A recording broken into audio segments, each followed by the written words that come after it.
And welcome to Light Years. Andy Lou, before we start, we do have one thing to say. This is no longer the Light Years postgame show. It is the Pacific Catch postgame show.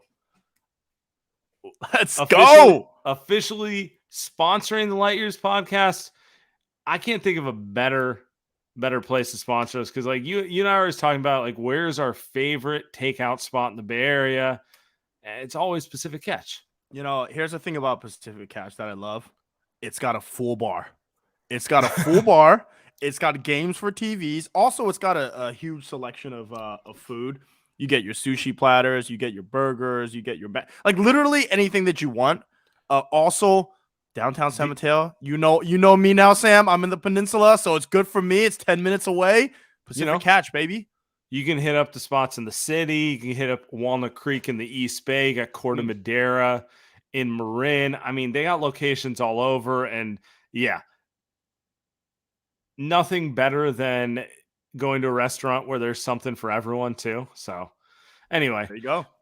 Pacific Catch post-game show. They're going to be sponsoring us going forward. We're extremely excited about it. Far more excited about that than the Golden State Warriors. The worst game of the season so far? Do we think it's the worst game of the season? The Warriors lose to the Miami Heat. Final score 116-109.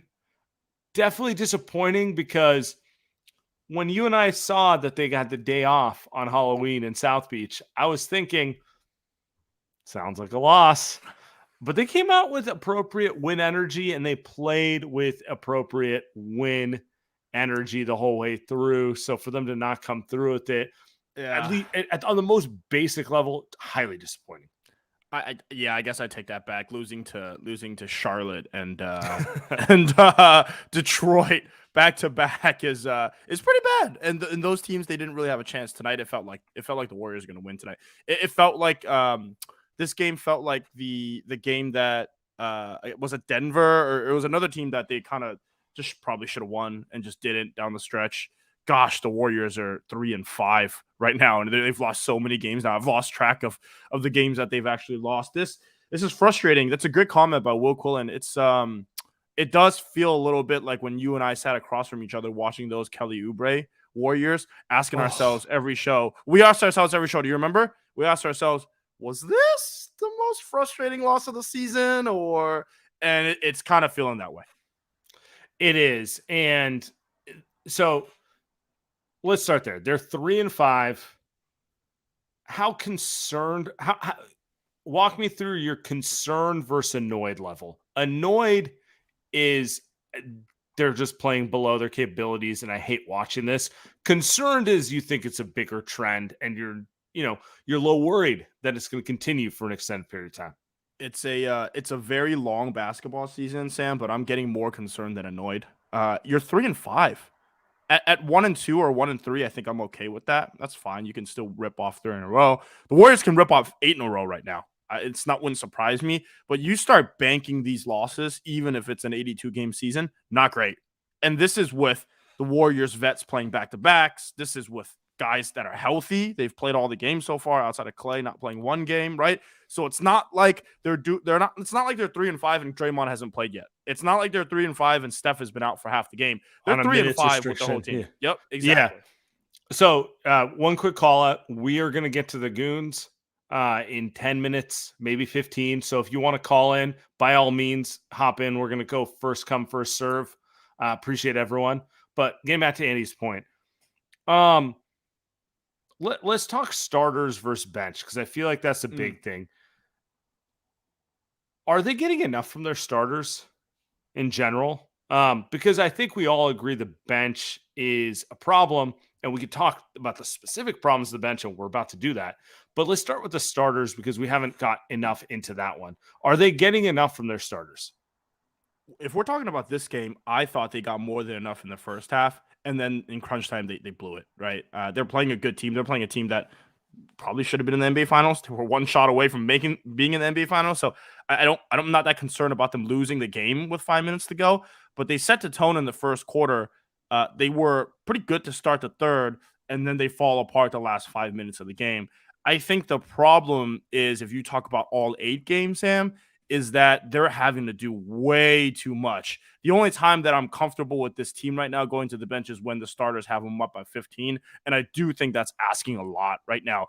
You just look at the way Fitz and Kalena were talking about the game. Fitz was literally, and a lot of this is Fitz, you can tell. He's just like, if they hang on to this 6-point lead going into the fourth, they're going to be fine. And you're just like, when you talk like that, that's loser mentality talk. When you talk, that's when you know there's a problem with the team. Yep. Where it's just like, we just need to not shit ourselves. So Steph and Draymond and Klay and Wiggins and Looney, shout out Wiggins and Looney for getting into that rarefied air, can save us. That's like literally the way they're broadcasting the whole thing right now. I think there's a larger discussion to be had around Klay. But any way you want to slice it, when you look at the box score, which Tim's pulling up right now. Actually, it's up right now. Nice. Yep. Every starter, positive plus minus. Even with them getting cold at the end of the game, those guys still won their minutes the whole way through. I think Steph played a phenomenal game. I think Spoelstra tried to do everything but make him a scorer. He countered with 13 assists, generally dominated the game because he's the best player on the court between both teams. Wiggins, he had a disappointing weekend, right back to who he was before that. I thought Wiggins was easily the second best Warrior. Draymond all over the place, Looney all over the place. Klay actually was good for most of the game. He was just disappointing in that last 5-minute stint. Yeah. In general, are you concerned with Klay? Because he's had a really subpar start to the season, and we didn't even really talk too heavily about it, but his comments towards Charles Barkley let you know he's a little in his head about it. But I thought he played well tonight up until the fourth quarter, and it feels like he's close to turning his way out of it. I'm with you. The guy I'm least concerned about, if we're ranking guys we're concerned about tonight, Klay is probably the last on the list. Unless you tell me, Andy, do you think Klay's going to get back to 2019? I'm going to tell you, yeah, I mean, that's concerning. He may not get there, but you watch this game, and at the very least, he gets back to who he was in June, probably in the next week or so. That's not an issue for me. The dumb shots that he took at the end, he just took 2 quick pop shots. Like, dude, we've seen that since day one of watching Klay Thompson. That's not anything special. We've seen him make those shots. We've seen the Warriors win playoff games and series because he's made those shots, right? Not surprising to me. The shot that Jimmy Butler makes out of at the end, tough shot. I mean, just a really tough shot by a really, really good basketball player. So I think Klay Thompson, not someone I'm concerned about if I'm Warriors fan. Yeah. I don't really want to go deeper into the starters things. So I think we got to get to I got nothing for the starters. Yeah, Sam, I got nothing for the starters. I think we got to get to what it is. Are you concerned over the depth, or do you think it will pan out over time? Because let me read some numbers for you right now. Oh, boy. JaMychal Green was minus 22. James Wiseman in 9 minutes and really didn't get to play much. He played 2 minutes in the second half. Minus 9. Mm-hmm. Ty Jerome, minus 8. Jordan Poole, minus 23. Moses Moody, minus 8. It's single game plus minus. I don't want to hear from anyone telling me it doesn't matter, blah, blah, blah. We're officially up to 8 games now, and this is the opposite of last year's team. Last year's team, I felt like they had some 2015 depth, and you felt very confident about the depth the whole way through. This feels a lot more like last year, 2 years ago's team, where it's like, I feel confident with the main guys, and I don't trust anyone off the bench. And tonight was a perfect example of that. Miami made all their runs against the second unit, and then all it took was, Klay getting cold in his last stint. That's it. That's how they won the game. That's it. They took advantage of the second unit all game, and then it was, a single possession game. And when it's a single possession game, it's kind of about who can just hit a shot, right? Yeah. And this is not, I mean, you're talking about one game, but the issues from this bench is, let's just talk about the last 3 games, right? I mean, it's the same for all. So I have a couple thoughts. I will start with Jordan Poole, who was really bad tonight. Really, really, really bad. And I think now the funny part is he's getting called for the carries, which, by the way, I've talked about. I always feel bad talking about it because nobody calls carries in 2020. I know. You're such a traditionalist on that. You're just like my friends call. They're like, dude, why are you snitching? Like, dude, it's 2022. Nobody gives a fuck, right? But I'm just saying those are all carries. The refs called them, which, dude, like, when have they ever done that? I don't actually. That's where I'm at. 80 out of 82 games. That's not a carry. Like, what are we doing here, refs? like, why are you calling that in today of all days, right? Second part about Jordan Poole is that I feel like he is not getting to play the style that he gets to play because of the people around him. And I'm talking specifically about Wiseman. Whenever, and I talked about this on the last part, whenever Jordan Poole has to play with Wiseman, it feels like he has to adjust from who he has been last season. What made him so good is that he can just fly and play up and down. And you know what the other thing was? Poole's an atrocious defender. If you put 4 defenders around him, or at least 4 smart guys around him, it protects Jordan Poole, right? So you let him do what he does best, which is score, be creative, and then you hide him a little bit on offense. The Warriors did this with Steph for years early on in his career, and then Steph became an MVP level offensive player. Defense didn't matter as much. So I do think, Poole was bad tonight, but at the same time, I don't know if he's put in a great position right now off the bench to be that guy, to say like, hey, carry the bench offensively because of the guys around him. Friend of the show, Steve Kerr, with a quote post-game from CJ Holmes. I thought we played well enough to win. We didn't close the game. When I read this, I'll go first. When I read this, it feels like he's trying to protect the second unit because he's once again blaming the starters for not closing the game. And objectively, it's true. Klay missed shots he should hit down the stretch. And it was kind of a tie game, and you expect your stars to come through with it. But anyway you slice it, when you take a big picture view at this game and really the entire season, the issue is the second unit. They don't have anyone they can count on. Last year, they could count on GP2. They could count on Otto Porter. They could count on a handful of guys. They had lineup combinations that they trusted that made sense. It made Jordan Poole look good. It made other players play well. Right now, he's playing a lot of Ty Jerome, and honestly, he should play more. like Ty Jerome. 2 years ago, I'd be like, why are you playing two-way guy that much? Or like even last year, that sort of stuff. Ty Jerome should be the 7th or 8th man off the bench right now because he's the 7th or best player on this team right now. And that is fundamentally the issue going on. Yeah. It makes the Warriors play 2 different games. It fumbles the rhythm. You can just look at them and it's not fun to watch. It's very hard.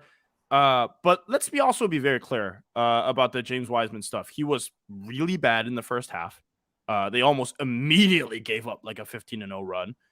In the first half, Steve Kerr makes the adjustment and says, you know what? You're going to play only with the starters. And he looked good because you're playing with 3 Hall of Famers, quite possibly the best trio in NBA history. I mean, I would assume anybody would look good in those situations. And then Steve Kerr took him out when the rest of the bench came in. And I thought the bench was better. They still gave up some shots. Again, Jermichael Green wasn't great tonight. I don't think he's been good at all this season. But I do think Steve's trying to make some adjustments. The last thing I'll say on this point is Kuminga, man. He didn't play tonight again. Dante DiVincenzo's out for another week. He's the two-way wing that if you're developing a player that plays a Warrior style, Kuminga's that guy. He's that guy you have to throw out there and see. It's just, that's my opinion, Sam. You got to give him a shot. You got to give him a shot because he's going to be able to defend. He's not going to be able to muck it up and be that bad defensively. I want to see that guy play versus what we're seeing right now with someone like Wiseman, who you only played like 9-10 minutes. But I'd rather those minutes go to someone like Kuminga. To your point, Steve Kerr on James Wiseman, improved stint in the third quarter. James bounced back really well. This is all part of it for him. And I don't necessarily disagree with you. I think my main takeaway here is they're putting so much emotional energy into making Wiseman functional that they've ruined Kuminga in the process. And they haven't actually ruined him. Like, he could bounce back from it. But, like, the cost of creating this system to make Wiseman comfortable and succeed is Kuminga no longer plays. So that's one thing right there. And that's problematic. It's like when you're watching it, he was the worst player in the first half. And in the second half, he was passable for 2 minutes until Steve took him off the floor because he wanted to put other guys on the floor. I don't want to kill the guy every time, but it just feels like they jump through hoops to make him successful. They jump through hoops to make him feel decent. And I'm sitting here and I'm going, this team won the title. They have one of the 5 to 10 best players of all time. They're contending for another title. Why is so much emotional energy and everything being spent on this one player when, like you, I'm sitting here, I'm going, look, Kuminga could also be a bust. He could also not be a good player. But when I look at him, I'm like, I'm curious because he does profile like one of those wings that the Warriors love to throw out there in playoff series. And it's just, it's very clear what they're doing. They're trying very hard to put Wiseman in a position to succeed so that they can build him up. And I don't know. I don't know if it's worth it because they're 3-5 right now and it's early in the season, but there's cost to all these things. There's cost to Kuminga not getting minutes. There's cost to other players not getting put into positions of success, such as Jordan Poole, as you mentioned.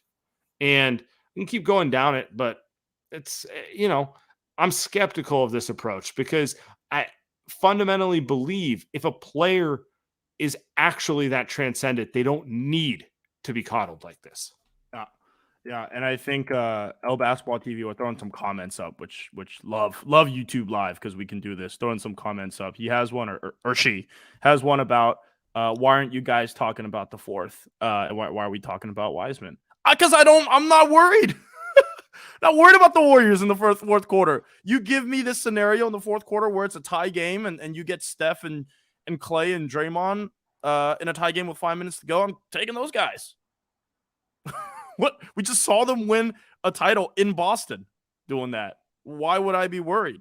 Well, now what I am worried about is how this rest of the team is going to develop players and function the rest of this 82-game season because that's a part that's not sustainable, right? Literally, word for word, what you just said, Sam, I agree with because it's getting very frustrating with that. It's also not about him. It's very hard for a team. It's never about any individual. It's always about like in the context of the team. Come on, man. Yeah, and it's hard for everyone to play basketball that way. I look at the Nets lost again tonight. Nets lost to the Bulls tonight. They were up big and they lost. The Lakers won the first game. Darvin Ham was crying. That's how sad sack they are. They were 0-5, won a game, and the coach is crying. It's pathetic. And those teams are the way they are because, to me, they just don't play well as a team. They've got talent. It's not like they don't have talent, but they have no idea how to play with each other. They have no idea how to play defense. And when you watch this Warriors team, I still think they're going to be in the postseason, and they're going to be a lot better than they are right now, which I don't think Lakers and Nets get there. I think the Warriors get there because they have a stronger foundation. But, man, there are a lot of times where you look at this team and you're like, yeah, they don't know how to play with each other, and this guy is why, and that guy is why. And you put all these guys together, all of a sudden you're throwing out these lineups that, dude, are you surprised that they suck? And you can say you're developing, but you're 3-5. You're 3-5. Yeah. You're developing then, I guess. 3-5. Want to throw this out for everyone who's trying to come on the show. We officially have too long a queue, which is good. Oh, there you go. Once we get to the caller segment, All once someone comes off, that's the time you request to come on. Okay. I want to talk about this, and then we're getting to the goons. Okay. We're about to officially have a good goon section. Yes. I've been dying for this. In our hearts, it hurts to get away from true. Spotify Live because the goon segments were the best of the best. Yes, they are. But we're gonna get there with YouTube. We know we trust the goons. We know you're coming through. All right. Friend of the show, Brian Windhorse. Oh boy. Says Jakob Pertl. Correct pronunciation, just to be clear. Yeah. is a trade candidate. Andy, a little early in the season for trade stuff, but I want to ask you, do you think the Warriors need to look for a trade? Do you think they should be looking for a trade? Is it too early? Do you feel like we're going to inevitably get up there? Let me know your thoughts, because I feel like it's a good jump off point for this conversation. I want to talk about two things. Yeah, I love this one. I want to talk about two things. One, Warriors would never make a trade. They are not getting him. So that's not November 1st. I know that. Not any time, because that's the Warriors do. Number two, can I talk about Jakob Poeltl, the player? Because I love him. Because I think he's great. He's my type of player. So if he's my type of player, I know he's Steve Kerr's type of player. I think he's a superb. He has great hands, great finisher, very smart, good passer. Like, I think good enough defender. He's not terrible. Good defender, big 7-footer, can even shoot a little bit. But when you talk about, like, let's be very clear. When you talk, because bigs in the Warriors offense have kind of like specific roles that are different from a lot of other leagues. You're not going to be a rim runner guy. But when you talk about him being the playing the role as the mid post guy that makes the pass to weak side. Yeah, weak side. to weak side. By the way, Wiggins cutting baseline. Like, Wiggins had an incredible one today. But Poeltl can do that in his sleep. I mean, just in his sleep. That guy would be a perfect fit with the Warriors. I can see him and Looney just playing 24 minutes of center together easily. Well, 40, because Draymond would play the rest. But those guys would easily play that center position. They'd be great. I think it would shore up the Warriors bench and pretty much one straight move and make things a lot easier. They wouldn't have to change the way they play. I just think Jakob Poeltl is a perfect Warriors player. All that being said, not happening, even though I wish the Warriors would think about it. The Warriors, first off, no one makes trades before like January, so get that out the window. It was more of, I saw that. I know he's a Warriors player. I know they've pursued him in the past, and I know Andy loves him because that's who Andy thinks he is when he plays pickup. But like, most importantly, it's just like, in the context of the second unit not working, last year everything worked. Even when they got a little injured, it didn't totally make sense to make a trade unless it was a home run. I don't know that this is the same roster, so it's something we're gonna have to pay attention to. But with that said, I think we gotta take it to the goons. We got an official line. Link is in the chat. Click on it. If you cannot join, wait until someone leaves the stage. You can come next. Goon segment on post-game light years. Very hyped right now. Been waiting all season for this. That's what I'm talking about right here. Who's got first? Vic, what's up? Leading off just the way we like it. Classic. Vic B.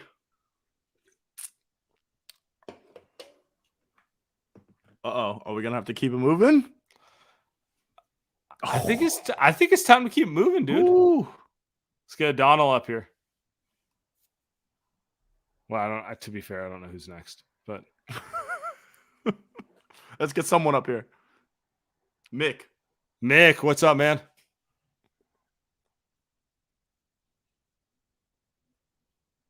It's always Mick. Fun, yeah. Uh-oh. 0 for 2.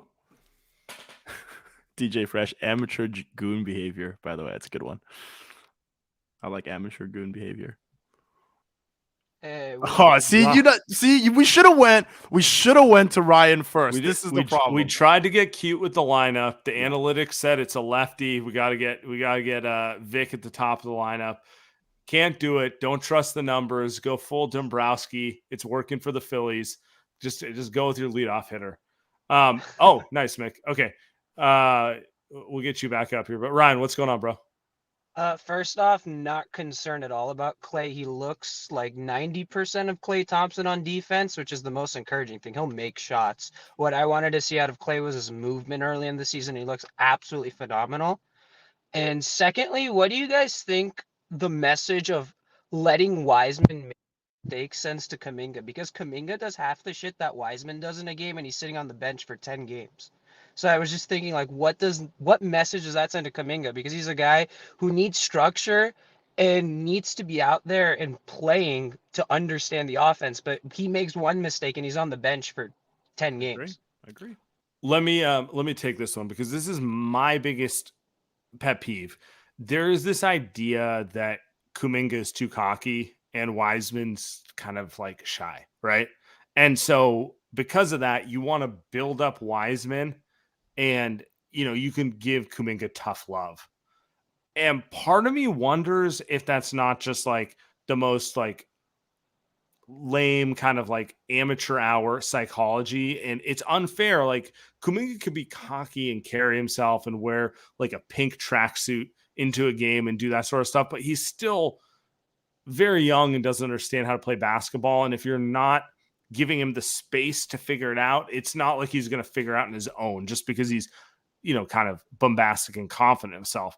And Wiseman, just because he is, let's just say, more reserved and shyer about this stuff, you're not helping him by not showing him tough love from time to time if he's not playing the right way. My point is, I don't agree with the idea that like the best way to coach him is that way. And maybe I'm right, maybe I'm wrong. The coaching staff would know much better than me, but it does feel like Kuminga is getting the short end of the stick here a little bit.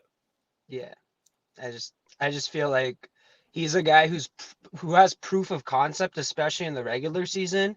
And we need young legs who could especially run in transition. Especially right now, we just look slow in transition, both on offense and defense. And that's what Kuminga provides, frankly, is another threat in transition to play off Steph's gravity. And he's just not getting burned because we need to see what Wiseman is. And it's just been an issue. And I feel like cutting Kuminga out is just not the play to see what Wiseman is. Yeah, it's not worth it. They can't play both of them at the same time. And then Kuminga, you can't play Kuminga at the 4 full time. Right now in the Warrior system, Kuminga's a 5. And the thing is, for me, it's like I'd rather see the Warriors play him at the 5 or JaMychal Green at the 5 and Kuminga at the 4 because that style just fits the Warriors better. Mick, what's up? What's up, man? Hey guys, how's it going? Been a while. Second try, much better. There we What's go. Yeah, there we go. Been a while, but I'm back. We're back. A bit sad with what's happening, but I guess like what if like obviously like this is not going to happen, but what if like we it sucks, but how about like we sit Klay? Be the 6th man. I don't know, like if you guys talked about this, but what do you think about that? Just to try it out. Huh. I guess why? My question would be why would you do that? Change things up. JP's for me, like JP's playing better with starters. Yeah. Sam, go ahead. You want to go? Yeah, I was gonna say my biggest issue with it is and issue is not even the right word because I agree with you. I think JP should potentially close over Klay or be a higher priority to close. My biggest issue is Klay. If he's struggling, it's better to put him around Steph and Wiggins where he has to do less and can kind of play off of them than moving him to the bench. That's just kind of that's my thought on it a little bit. But I think more important than moving him to the bench is shortening his leash. If you think he's actively hurting your team, you just got to shorten his leash a little bit. I actually thought the Warriors should have benched. I mean, if you're talking about benching someone, I thought they should have played Looney at the end. Whether that be bench Klay or bench Poole. I thought Poole was worse tonight, so I would have benched him.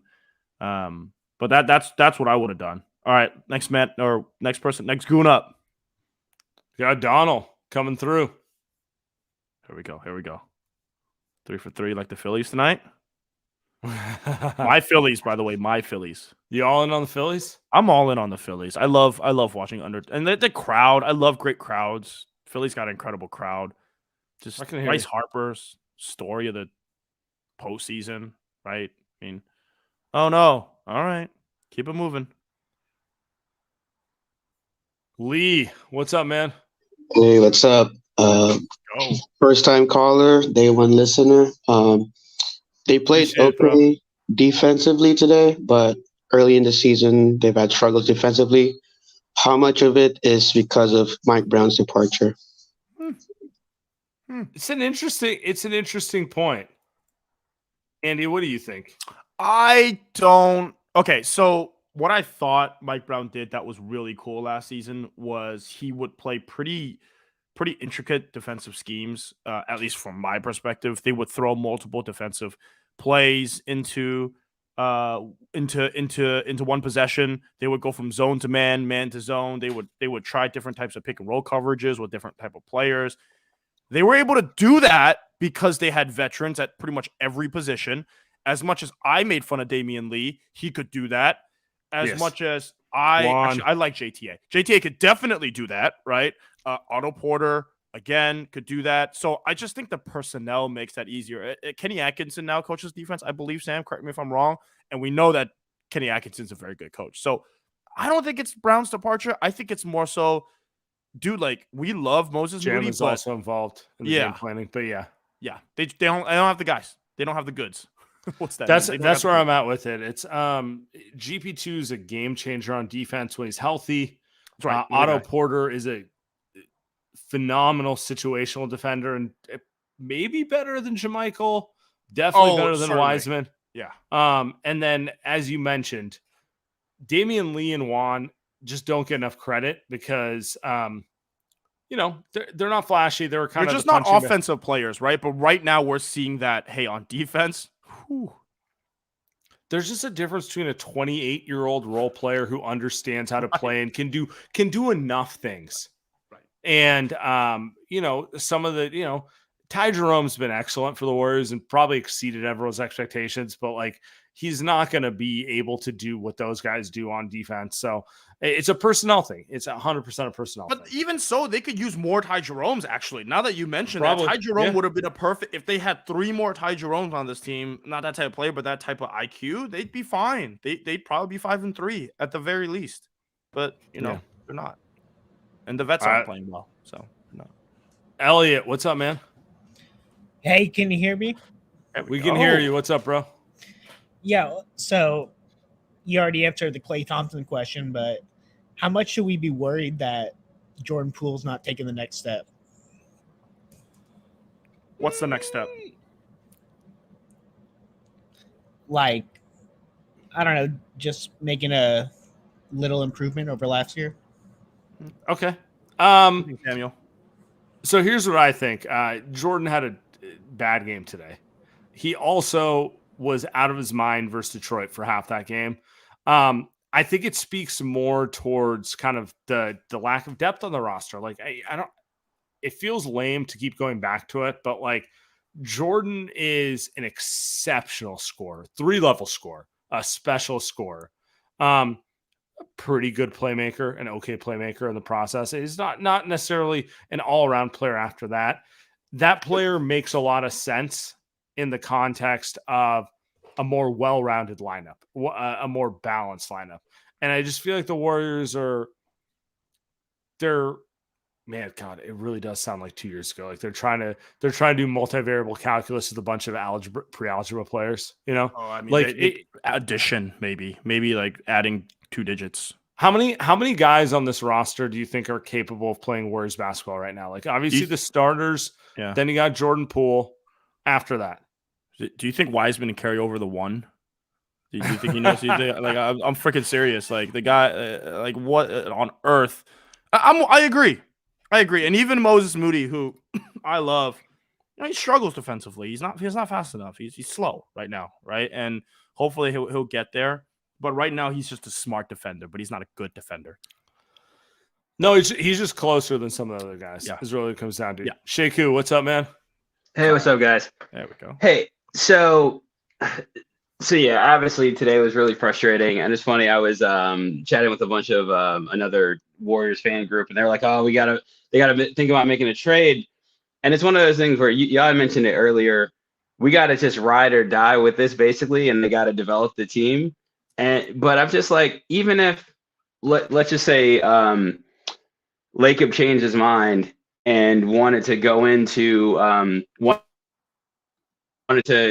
go into the trade market and try and get something, it's just like, what could we even get? Because it's just like the dude's got to check so many boxes in order to justify trading. Because I assume the only thing we have to trade really are the young guys who are lottery picks and Moody, and so it's just like, all right, so they got to play. They got to be able to be either a combo forward and play some small ball center. They have to be good enough to start. They got to have a good IQ. They got to be able to score or shoot. It just feels like this person that we're looking to save us is like basically the only person I can think of is like Bam, who isn't available. But it's just like, could y'all even think of anybody else who would even make sense to trade our assets for? I actually feel a little different on you on this one. So the question is, are you willing to give up upside? Because right now, Wiseman and Kuminga are mystery boxes. You know, it's like, oh, Jakob Poeltl, he's a good player, but Wiseman, he could be anything. He could be David Robinson. He could be a boat. You know? Yeah, exactly. You get where I'm going with this. So it comes down to, are you willing to kind of be like, look, he's got some potential, but I think it's more likely than not he's not going to be the best player in the league and embarrass me. And I'm just going to trade him because Jakob Poeltl, who will never be an all-star, he's just a solid fucking player. And he's just going to be like a good player for you for the next 5 years. That makes more sense in the context of what I'm trying to do with Steph Curry and with Klay Thompson, those guys. I feel like that's the question the Warriors have to answer, because right now they think they can do everything. They think they have their core who can compete for a title, and then they're going to develop David Robinson and Kawhi Leonard. You know what I'm saying? Like it's one of those things where they have to make a determination of how much they believe that, because if it was up to me, I don't actually think this team needs a lot to be the favorite again. I think they just need 20 minutes per game off the bench. They trust at maybe two different positions. You got Poole, you trust him.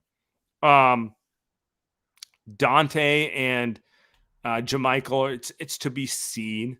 If you could get me another 20-minute per game stud that I trust off the bench, I feel pretty decent about that. Plus Moody being like we're close to a full playoff rotation when it's healthy. If the playoffs started today, is James Wiseman and Jonathan Kuminga in the playoff rotation?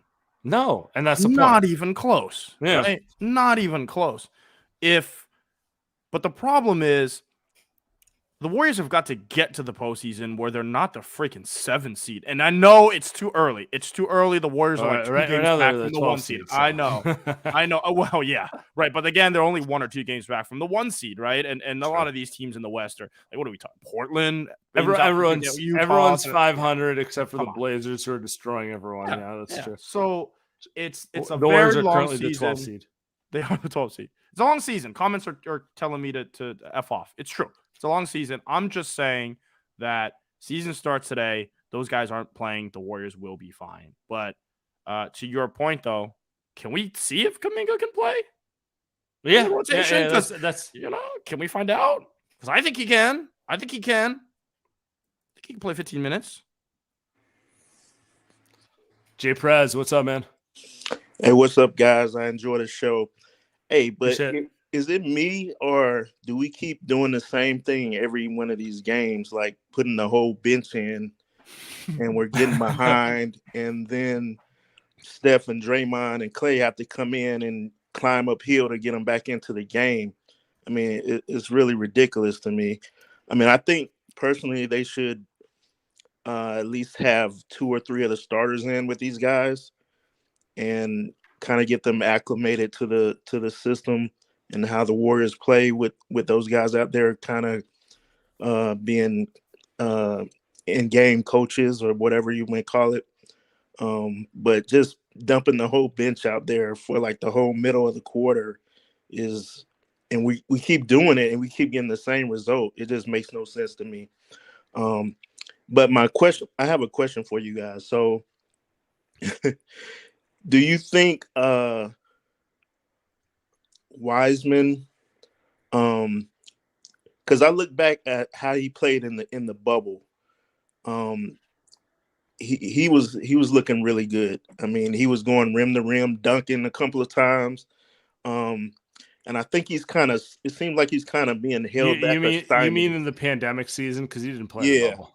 Okay, I know what he's saying. I'm sorry. Okay. During the no worries. I just want to clarify. So, do you think he should?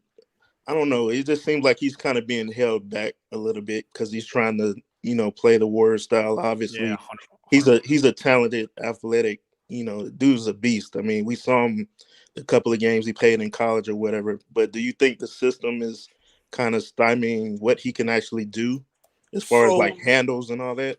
So I could take this one. So I think that's a great question. Because we saw that was James Wiseman playing where he just didn't have to think. He was just doing what he wanted to do. He was dribbling up the floor. He was blocking weak side. He was just doing crazy stuff. And you saw flashes. We haven't seen Wiseman have a single flash this season. Part of that is because he has to actually try to play real basketball. He has to try to make defensive rotations. Can't foul. Puts his hand up, tries to contest. Lets the guy score every time. On offense, you can't just get the ball and shoot, which is what he did 2 years ago. He actually has to try to run the offense that the Warriors want him to run, which, to my point, again, it's not a fit because that's not how he wants to play basketball. Now, you can argue with me whether that is whether he should be playing basketball or not. But again, if Wiseman was put in Orlando, he would get to do all those things anytime you want it. Same with Kuminga, but you don't get to do that with the Warriors. Exactly. Jalen Green right now, I've been watching him this season. He goes 3 for 25 every other game. The dude's horrible, but it doesn't matter because Jalen Green has flashes where he can score 35 points a game. So it doesn't matter. He could do whatever he wants. And so right now, if you're asking James Wiseman to play winning basketball, are the Warriors holding him back? But also, here's the thing. He was pretty bad, right? His first year is pretty bad, but that's what you expect. So it's a lot. I don't know. The Warriors, you get humbled when you try to do crazy shit like this, and I think they're getting humbled a little bit. Anyway, Moody MVP. Yo, can you guys hear me? We can hear you. So kind of the grace period went from the first 20 games to 10 because this road trip has been god awful. So I think what both and I think a lot of the Light Years fans are kind of getting at is Steph, Klay, and Dre are the greatest trio in NBA history, sans the Bulls, whichever era you want to pick. That's facts. Wiggins and Looney, through their own hard work, have become Warriors legends, whatever you want to call it. And they have been criticized for whatever, where it be Klay up, Steph rolling his ankles, and then temper tantrums from Draymond Green. So I don't get why we have to coddle a third-year player, second-year player in Wiseman who doesn't know how to catch a lob by pretty good passers in Jordan Poole and Steph Curry and gets cooked by Duncan Robinson and making him look like Steve Nash. I don't understand it. Like, we have criticized legends into the method that bullying works. So why can't we just give fair criticism to a player who isn't ready yet? To your point, let's send him to the G League, make him get some reps, but he's not ready yet. And so in the meantime, find options to make sure that in case he's not ready in the future, that you could bounce back from it and potentially look good in the playoffs, because this team is not it. He brings a fair point. Let me counter as the resident softie. I'm not. No. I think as long as Steph and Draymond are willing to be patient, they're gonna be patient. They're trying the soft touch. At some point, the hard touch is coming. At some point, there's going to be a little more anger behind it, but I'm not surprised that they're starting this way. So we'll see. They sent Jordan Poole to the G League. True. He was good before he got sent down. That's true. Dylan, what's up, bro? Hey guys, I'm actually just making some cookies right now. What's up, bro? Yeah. What kind of cookies? Chocolate chip. Oh, that's my shit. So, my shit. But yeah. Anyway, any cookies my favorite. Though. I'm not even gonna. Yeah. Why I said that. Yeah. But anyway, so yeah, you guys know I'm not the biggest Steve Kerr fan, but I gotta say he's actually done a decent job, like trying with Wiseman. It seems very clear that a directive has come down that Wiseman has to play, and he's done like a good job of trying to work around that. I mean, we've been closer than we should be, considering some of the defensive runs that they've had. People's, I should say offensive runs against our defense that they've had when he's been in. So, yeah, I just wanted to state that because everyone knows I'm not a big fan of Steve. That said, I wouldn't mind if we wanted to promote Steve and hire the other Steve now that he's available. Come home, Steve Nash. Well, but I'm saying promote Steve. We can give him a raise. He can become VP of Vibes in the front office, and then we bring in another Steve, a little fresh VP Steve, of Vibes. VP But which Steve's better with Vibes? Because it seemed like Steve Nash was just a Vibes guy too. He was definitely right. Vibes. That's what I'm saying. It'll be double Vibes guys. So we're gonna double it up. So. The Warriors need some vibes, dude. The Warriors need some freaking vibes. They need Yeah, they really do. Oh my goodness. We were sitting here a month ago, and I know Dylan, we were sitting here together, and we were all saying, the Warriors have the best vibes in the entire NBA. And look at us now. Draymond knocked someone out, and all of a sudden the Warriors are 3-5. Is it all Draymond's fault? And by the way, that guy is that guy's incredible. That guy's incredible. I don't know what got into him, but guy's incredible. I think before we go out here, I just want to say, good for Steve Nash. What bothered me was watching 20-year-olds with anime avatars say Steve Nash sucks. Steve Nash is one of the best players I've ever seen. Phenomenal. Facts. I don't know if he's a good coach. I know he wasn't allowed to coach. So I'm not going to judge him for what happened in Brooklyn. But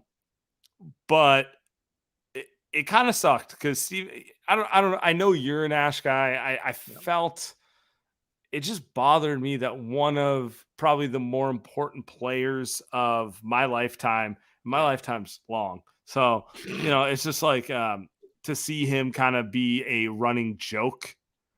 I want to, I want the Steve Nash revenge tour. I would be so happy if Steve Nash ended up on another team and like actually guided them. I agree. That was my main. I was very frustrated because for me, it's always he got hired and then Kyrie essentially says they don't even need a coach, right? That was one thing. But Kyrie's a good basketball player. Sure. He's a nutcase, but whatever. You maybe get away with that. But then the stuff you see in public with Cam Thompson in the summer league where he's maybe like in that case. Yeah, I mean, he definitely is. At the time, maybe. But then Cam Thompson, who's, he's not a scrub, but he's not an NBA player. He's not Steve Nash. Yeah. And he's just disrespecting in public Steve Nash. And I'm with you, man. That point about one of the greatest players, 2-time MVP, leader of the 7 seconds or less Suns, probably should have won a championship, got stolen by the Spurs, in my opinion. That guy disrespected like he's a clown by those guys in Brooklyn, a total catastrophe. And I'm with you. I hope he figures out. Maybe he just goes and becomes a soccer coach. I know he loves soccer. Maybe he just does that instead. But if he wants to go to the Warriors and do his little spin, remember when he was with KD doing a little spin stuff way back in the day? Maybe just bring the good vibes back because the Warriors need it. But yeah, good on Steve Nash for getting out of there.